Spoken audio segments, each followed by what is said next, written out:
বন্ধু বান্ধৱীসকল, দুৰ্গা পূজা আহি আছে। আপোনালোকে জানেনে এই বছৰ মা দুৰ্গা কিহত আহিব আৰু কি বাহনত গমন কৰিব? বছৰটো শুভ নে অশুভ?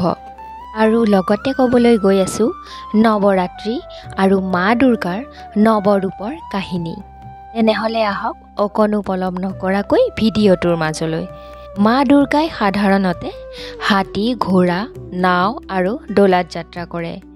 কোৱা হয় যে দেৱী দুৰ্গাৰ আগমন আৰু গমন প্ৰকৃতিৰ ওপৰত নিৰ্ভৰ কৰে।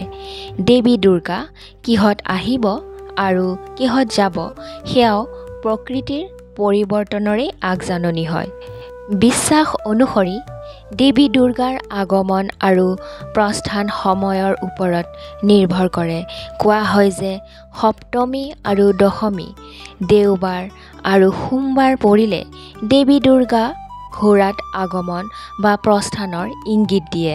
যদি মঙ্গলবাৰ আৰু শনিবাৰে সপ্তমী আৰু দশমী পৰে তেন্তে নাৱেৰে আগমন আৰু প্ৰস্থানৰ ইংগিত দিয়ে। যদি বৃহস্পতিবাৰ আৰু শুক্ৰবাৰে সপ্তমী আৰু দশমী পৰে তেন্তে ই দোলাৰে আগমন বা প্ৰস্থানৰ ইংগিত দিয়ে। একেখন বাহনেৰে অহা যোৱা কৰাটো অশুভ লক্ষণ। বিশ্বাস অনুসৰি দোলাত দেৱী দুৰ্গাৰ আগমন বা গমন কৰিলে মহামাৰী হোৱাৰ আশংকা বৃদ্ধি পায়।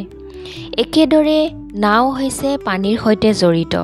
কোৱা হয় যে যদি দেৱী দুৰ্গা নাৱেৰে আগমন বা প্ৰস্থান হয় তেন্তে ইয়াৰ অৰ্থ হৈছে শস্যৰে ভৰা পথাৰ, কাৰণ বাৰিষাৰ বানে খেতি পথাৰত পলস পেলায়। ইয়াৰ ফলত শস্যৰ উৎপাদন বৃদ্ধি পোৱাৰ সম্ভাৱনা থাকে। এইফালে ঘোঁৰাত যদি আগমন হয় বা প্ৰস্থান কৰে তেনেহ'লে ধ্বংস, বিভাজন বা ধ্বংসাত্মক কাৰ্যৰ আশংকা বৃদ্ধি পায় বুলি কোৱা হয়। একেদৰে হাতীত দেৱী দুৰ্গাৰ আগমন বা প্ৰস্থান কৰিলে শুভ বুলি গণ্য কৰা হয়। ইয়াৰ ফলত বসুন্ধৰা শস্যৰে ভৰপূৰ হয় বুলি কোৱা হয়। সেইকাৰণে এই বছৰ অৰ্থাৎ 2025ৰ দেৱী দুৰ্গাৰ আগমন হ'ব হাতীত। ইয়াৰ ফলত পথাৰত ভাল ফচল তথা শস্য উৎপাদন বৃদ্ধি পোৱাৰ সম্ভাৱনা আছে। কিন্তু এইবাৰ মা দুৰ্গা দোলাত যাত্ৰা কৰিব। তাৰ ফলত মহামাৰী তথা বিভিন্ন জটিল ৰোগত আশংকা বৃদ্ধি হ'ব পাৰে। এই চলিত বছৰত আগমন যদিও শুভ হ'ব পাৰে কিন্তু প্ৰস্থান শুভ নহ'বও পাৰে। বন্ধু বান্ধৱীসকল, এইবাৰ আহক নৱৰাত্ৰি আৰু মা দুৰ্গাৰ নৱৰূপৰ কাহিনীৰ মাজলৈ। যা দেৱী সৰ্বভূতেষু শক্তিৰূপেণ সংস্থিতা নমস্তস্যৈ নমস্তস্যৈ নমস্তস্যৈ নমো নমঃ। শৰতৰ আগমনৰ লগে লগে সৰ্বত্ৰ প্ৰস্তুতি চলিছে শাৰদীয় দুৰ্গোৎসৱৰ। শিল্পালয়ত খনিকৰ ব্যস্ততাও বাঢ়িছে। ঠায়ে ঠায়ে পূজাৰ উদযাপন সমিতি গঠন কৰিছে। বাজেট প্ৰস্তুত হৈছে। দেৱী বন্দনাৰে আকাশ বতাহ মুখৰ কৰি তুলিবৰ বাবে ভক্তগণো সাজু হৈ উঠিছে। আমাৰ এই ভাৰতবৰ্ষত হিন্দু সম্প্ৰদায়ৰ বৃহত্তম ধৰ্মীয় আৰু সামাজিক উৎসৱেই হৈছে দুৰ্গা পূজা। শাস্ত্ৰ অনুসৰি আহিন মাহৰ শুক্ল পক্ষত শাৰদীয় দুৰ্গোৎসৱ পালন কৰা হয়। এই পক্ষটোক দেৱী পক্ষ বুলিও কোৱা হয়। সাধাৰণতে দেৱী পক্ষৰ ষষ্ঠ দিনটোৰ পৰা দশম দিনলৈকে দুৰ্গা পূজা পালন কৰা হয়। এই 5 দিন ক্ৰমে দুৰ্গা ষষ্ঠী, মহাসপ্তমী, মহা অষ্টমী, মহানৱমী আৰু বিজয়া দশমী হিচাপে জনা যায়। দেৱী পক্ষৰ পূৰ্বৱৰ্তী অমাৱস্যাক মহালয়া বুলি কোৱা হয়। এই মহালয়াৰ পিছদিনাৰ পৰাই অৰ্থাৎ দেৱী পক্ষৰ প্ৰতিপদৰ পৰা মহানৱমীলৈকে এই 9টা দিন নৱৰাত্ৰি হিচাপে পালন কৰি দেৱী দুৰ্গাৰ 9টা ৰূপৰ উপাসনা কৰা হয়।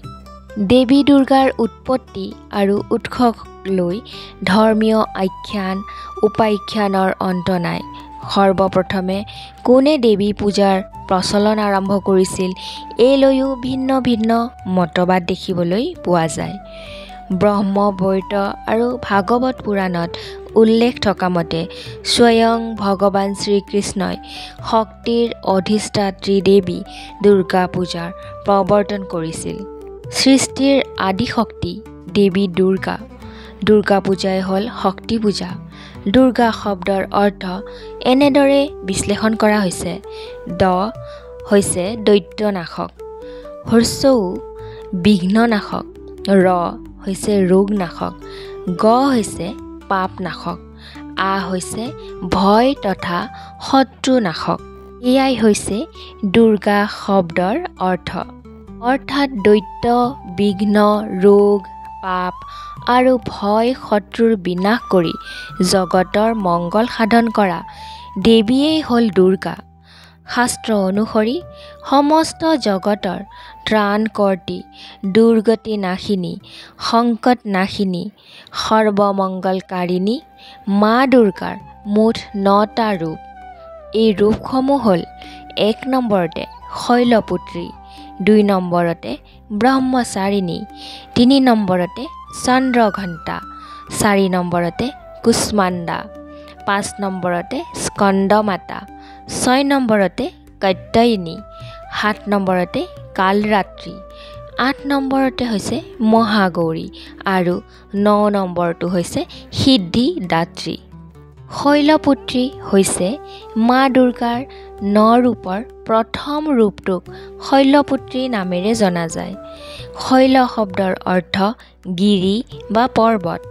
পুৰাণত উল্লেখ থকা মতে দেৱী দুৰ্গাই গিৰিৰাজ হিমালয়ৰ ঔৰসত মেনকা দেৱীৰ গৰ্ভত পুত্ৰী হিচাপে জন্ম লোৱাৰ হেতু এই শৈলপুত্ৰী নামৰ উদ্ভৱ হয়। নৱৰাত্ৰিৰ প্ৰথম দিনাই উপাসনা কৰা অনন্ত শক্তি আৰু মহিমাৰ প্ৰতীক দেৱী শৈলপুত্ৰী। সোঁ হাতত ত্ৰিশূল আৰু বাওঁ হাতত কমল পুষ্পেৰে সুশোভিত হৈ বৃষ বা ষাঁড় গৰুৰ ওপৰত অধিষ্ঠিত হৈ থাকে। ২ নম্বৰতে হৈছে ব্ৰহ্মচাৰিণী। মা দুৰ্গাৰ নৱশক্তিৰ দ্বিতীয় ৰূপটো ব্ৰহ্মচাৰিণী নামেৰে খ্যাত। ব্ৰহ্ম অৰ্থাৎ তপস্যা। ব্ৰহ্মচাৰিণী শব্দৰ অৰ্থ হৈছে তপস্যাৰিণী বা তপস্বিনী। ভগৱান শিৱক পতিৰূপে পাবৰ বাবে নাৰদ মুনিৰ পৰামৰ্শ অনুযায়ী কঠোৰ তপস্যাত নিমগ্ন হোৱা বাবে দেৱীয়ে এই নাম পাইছিলে। পূৰ্ণ জ্যোতিৰ্ময় আৰু অত্যন্ত ভব্য ৰূপৰ দেৱী ব্ৰহ্মচাৰিণীৰ সোঁ হাতত জপমালা আৰু বাওঁ হাতত কমণ্ডলু বিদ্যমান হৈ থাকে। নৱৰাত্ৰিৰ দ্বিতীয় দিনা এই দেৱীৰ অৰ্চনা কৰিলে ভক্তগণৰ যোগ, ত্যাগ, বৈৰাগ্য, ধৈৰ্য, সদাচাৰ আৰু সংযম শক্তি বৃদ্ধি পায় বুলি কোৱা হয়। ৩ নম্বৰতে হৈছে চন্দ্ৰঘণ্টা। মা দুৰ্গাৰ তৃতীয় ৰূপ দেৱী চন্দ্ৰঘণ্টাৰ মূৰত ঘণ্টাকৃতিৰ অৰ্ধচন্দ্ৰৰ শোভা বিৰাজমান।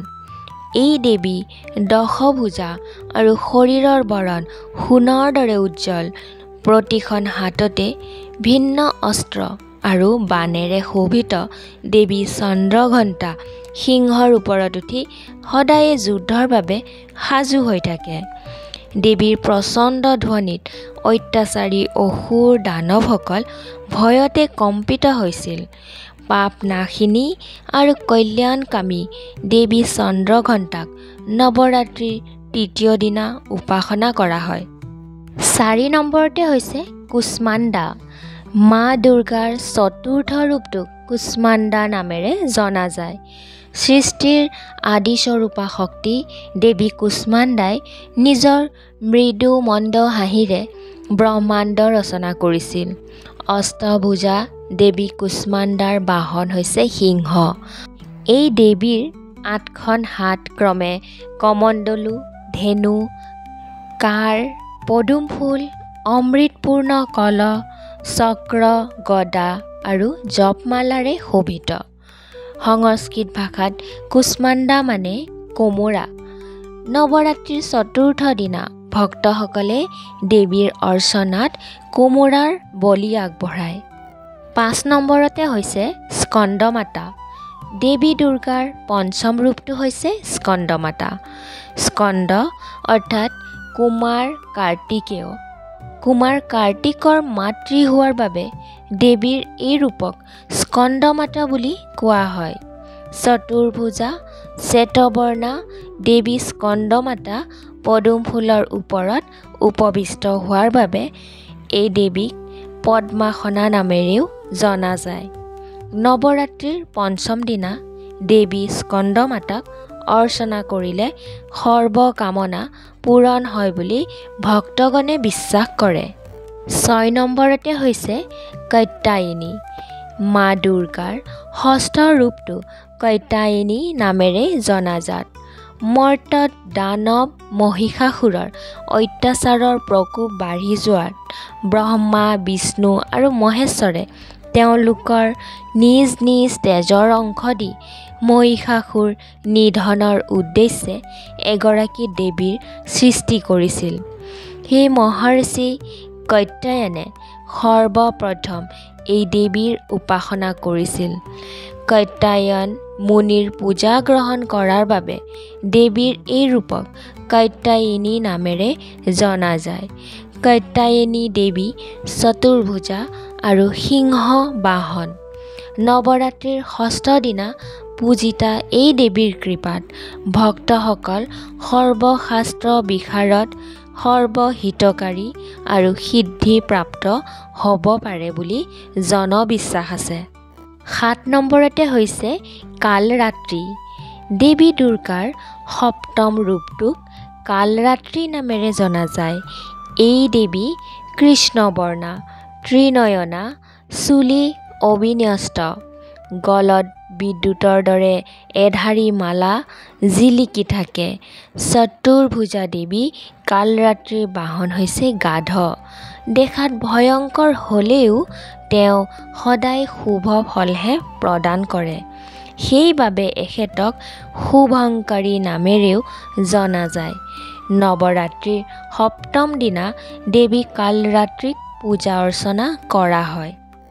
8 নম্বৰ অৱতাৰ অৰ্থাৎ অষ্টম অৱতাৰ হৈছে মহাগৌৰী, যি হৈছে পাৰ্বতীৰ অষ্টম অৱতাৰ আৰু নৱদুৰ্গাসকলৰ অন্যতম। নৱৰাত্ৰিৰ অষ্টম দিনা মহাগৌৰীৰ পূজা কৰা হয়। হিন্দু ধৰ্ম অনুসৰি দেৱী মহাগৌৰীয়ে তেওঁৰ ভক্তসকলক ইচ্ছা আকাংক্ষা পূৰণ কৰে। যিজনেই দেৱীক উপাসনা কৰে তেওঁ জীৱনৰ সকলো দুখ কষ্টৰ পৰা সকাহ পায়। মহাগৌৰীক চতুৰ্ভুজা ৰূপত চিত্ৰায়িত কৰা হয়। দেৱীৰ এখন সোঁহাত অভয় মুদ্ৰাত থাকে আৰু আনখনত তেওঁৰ ত্ৰিশূল ধাৰণ কৰে। তেওঁৰ এখন বাওঁ হাতত এটা ডম্বৰু থাকে আৰু আনখন বৰদা মুদ্ৰাত থাকে। আৰু 9 নম্বৰ ৰূপ অৰ্থাৎ নৱম ৰূপটো হৈছে সিদ্ধিদাত্ৰী। দেৱী দুৰ্গাৰ নৱম ৰূপটোৱেই দেৱী সিদ্ধিদাত্ৰী নামেৰে বিখ্যাত। সকলো প্ৰকাৰৰ সিদ্ধি প্ৰদান কৰা এই চতুৰ্ভুজা দেৱীৰ বাহন হৈছে সিংহ। নৱৰাত্ৰিৰ নৱম দিনা শাস্ত্ৰীয় বিধানমতে দেৱী সিদ্ধিদাত্ৰীৰ উপাসনা কৰিলে ভক্তসকলে সকলো প্ৰকাৰৰ সিদ্ধি লাভ কৰে বুলি কোৱা হয়। মাৰ্কেন্দ্ৰীয় পুৰাণত উল্লেখ থকা মতে এই সিদ্ধি মুঠ 8 বিধ। অনিমা, মহিমা, গৰিমা, লঘিমা, প্ৰাপ্তি, প্ৰাকাম্য, ঈশিত্ব আৰু বশিত্ত সিদ্ধি। আনহাতে ব্ৰহ্মবৈত পুৰাণত 18 বিধ সিদ্ধিৰ কথা লিখা আছে। অনিমা, লঘিমা, প্ৰাপ্তি, প্ৰাকাম্য, মহিমা, বশিত্ত, সৰ্বকাম বশয়িতা, সৰ্বজ্ঞতা, দূৰশ্ৰৱণ, পৰকায় প্ৰৱেশন, বাকসিদ্ধি, কল্পবৃষত্ব, সৃষ্টি, সংহাৰ সকৰণ সামৰ্থ্য, অমৰত্ব, সৰ্বনায়কত্ব, ভাৱনা আৰু সিদ্ধি। এয়াই হ'ল শক্তিৰ অধিষ্ঠাত্ৰী দুৰ্গতি নাশিনী দেৱী দুৰ্গাৰ নৱৰাত্ৰি উপাসিত নৱৰূপ। যুগে যুগে মা দুৰ্গাই ভিন্ন ৰূপেৰে ভক্তৰ বিপদ বিনাশী আসুৰিক শক্তিক দমন কৰি আহিছে। এই শৰতত শক্তিদায়িনী দেৱী দুৰ্গাৰ আগমনে জগতৰ পৰা সমস্ত অন্যায় অধৰ্ম অবিচাৰ দুখ কষ্ট উৎপীড়ন নিষ্পেষণ আঁতৰাই নিয়ক। তেখেতৰ চৰণত সমৰ্পিত ভক্তগণৰ অপায় অমংগল নাশ কৰি এখন পাপমুক্ত পৃথিৱীৰ প্ৰতিষ্ঠা কৰক। বন্ধু বান্ধৱীসকল, আপোনালোক সকলোকে দুৰ্গা পূজাৰ বহুত বহুত শুভেচ্ছা থাকিল। মা দুৰ্গাই আপোনালোক সকলোকে শক্তি দিয়ক আৰু বছৰটো যাতে শুভ হয় তাৰে কামনাৰে আজিৰ এই ভিডিঅ'টো ইয়াতে সামৰণি মাৰিলোঁ। বন্ধু বান্ধৱীসকল, আপোনালোকৰ যদি এই ভিডিঅ'টো ভাল লাগিছে তেনেহ'লে লগ বন্ধুৰ মাজত শ্বেয়াৰ কৰি দিব। আৰু কোনোবা বন্ধু বান্ধৱী যদি মোৰ এই চেনেলটোলৈ নতুনকৈ আহিছে তেনেহ'লে চেনেলটো ছাবস্ক্ৰাইব কৰি ৰাখিব। কমেণ্ট বক্সত জয় মা দুৰ্গা বুলি লিখিলেই হ'ব। তেনেহ'লে আজিলৈ আহিছোঁ। ধন্যবাদ। জয় মা দুৰ্গা।